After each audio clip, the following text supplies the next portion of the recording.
तो गाइज आज हम लेकर आए हैं क्लास 12th फिजिक्स के 10 महा इम्पॉर्टेंट क्वेश्चन को, जो कि आपके यूपी बोर्ड एग्जाम में बार बार पूछे जाने वाले प्रश्न हैं। और ये जो क्वेश्चन होंगे ये 5 नंबर वाले क्वेश्चन ही होंगे।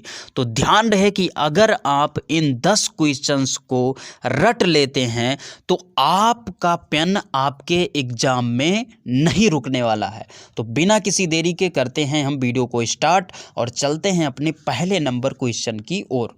दोस्तों हमारा जो पहला नंबर क्वेश्चन है वो है, हाइगेंस के तरंग सिद्धांत के आधार पर प्रकाश तरंगों के परावर्तन के नियम की व्याख्या कीजिए।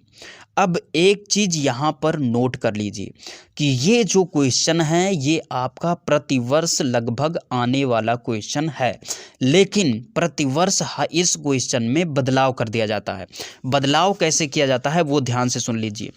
आपको क्या करना है, जैसे किसी वर्ष पूछा जाएगा हाइगेंस के द्वितीयक तरंगिकाओं के सिद्धांत को लिखिए, किसी वर्ष पूछ लिया जाता है हाइगेंस के तरंगों के परावर्तन के नियम को, और किसी वर्ष पूछ लिया जाता है प्रकाश के अपवर्तन के नियम को। तो एक चीज़ आपको ध्यान में रखना है कि हाइगेंस वाले चैप्टर से, हाइगेंस से रिलेटेड जितने भी क्वेश्चन हैं उनको आपको रट लेना है, क्योंकि ये प्रतिवर्ष आता है, बस थोड़ा बदलाव कर कर आता रहता है।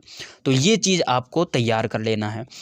उसके बाद में अब हम चलते हैं अपने दूसरे महा इम्पॉर्टेंट क्वेश्चन पर। दोस्तों दूसरा जो क्वेश्चन है वो है, सौर सेल क्या है, सौर सेल की संरचना एवं क्रिया विधि लिखिए।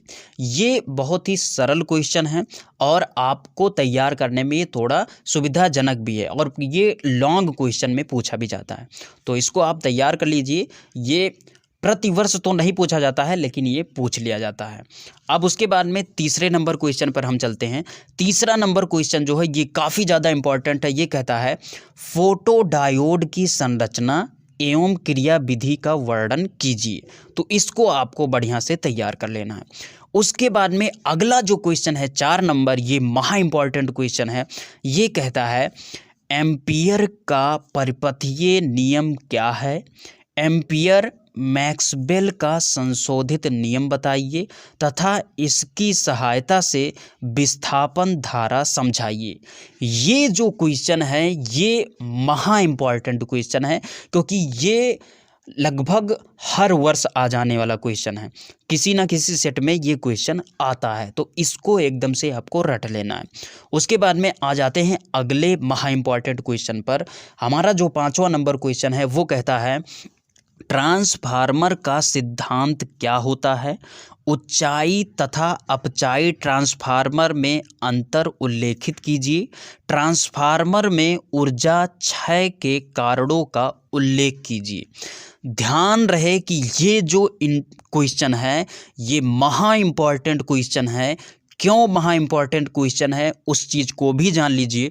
दोस्तों ये जो क्वेश्चन है ये आपके बहुविकल्पीय, उसके बाद में अतिलघुत्तरीय, लघुत्तरीय, दीर्घोत्तरीय किसी में भी आ सकता है, और ये हर वर्ष आता है, किसी में भी आ सकता है। इसी कारण से आपको ये वाला जो क्वेश्चन है इसको तगड़ी तरीके से याद। अब हम चलते हैं अपने अगले और महा इम्पॉर्टेंट क्वेश्चन पर। दोस्तों 6वां क्वेश्चन है, पीएन संधि डायोड के लिए अग्रदिशिक अभिनत एवं उत्क्रम अभिनत से क्या तात्पर्य है, यह पूर्ण तरंग दृष्टकारी के रूप में कैसे प्रयुक्त होता है, परिपथ आरेख बनाकर समझाइए।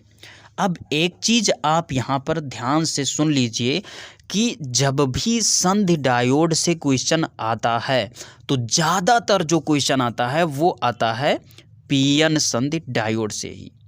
तो आपको ये चीज़ ध्यान में रखना है कि संधि डायोड वाले चैप्टर में पीएन संधि डायोड से जितने भी क्वेश्चन बनते हैं तैयार कर लेने हैं।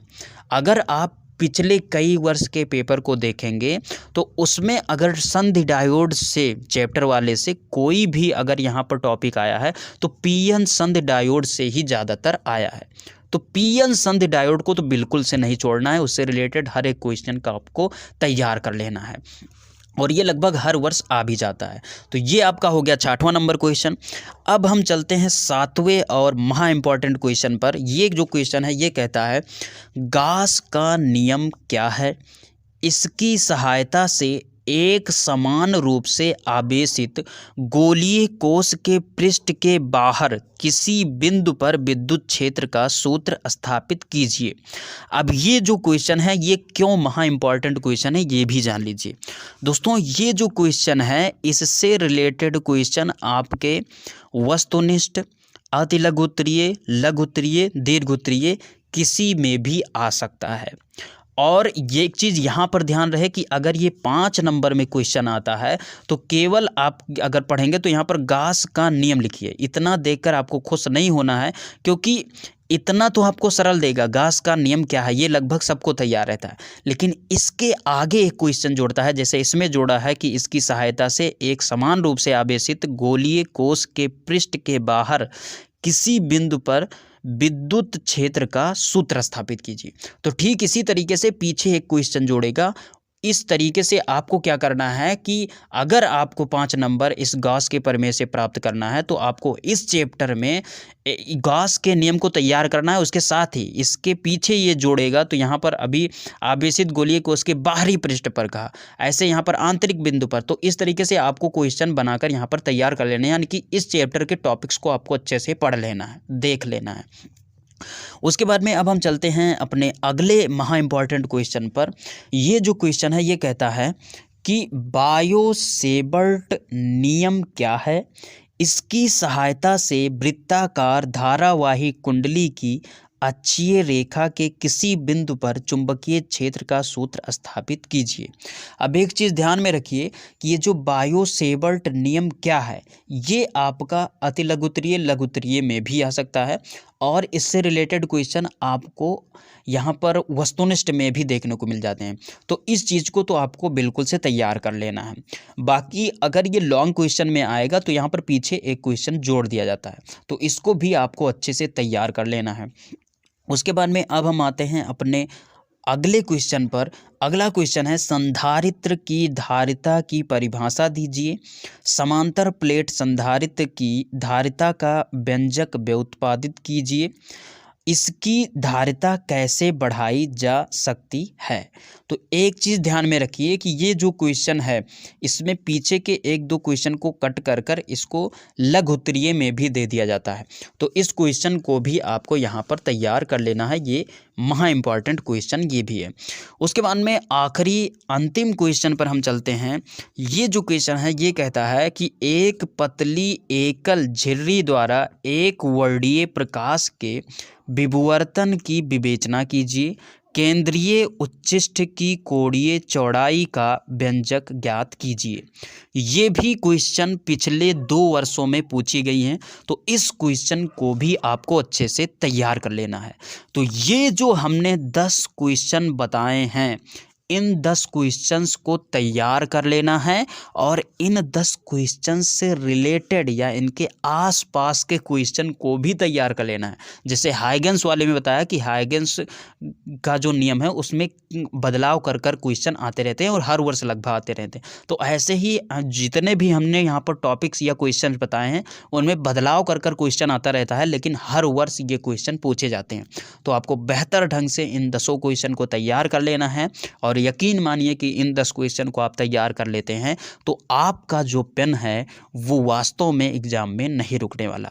बाकी आई होप कि ये वीडियो आप सभी को अच्छी लगी होगी। अगर वीडियो अच्छी लगी तो वीडियो को लाइक कीजिए। मिलेंगे किसी नई वीडियो में, तब तक के लिए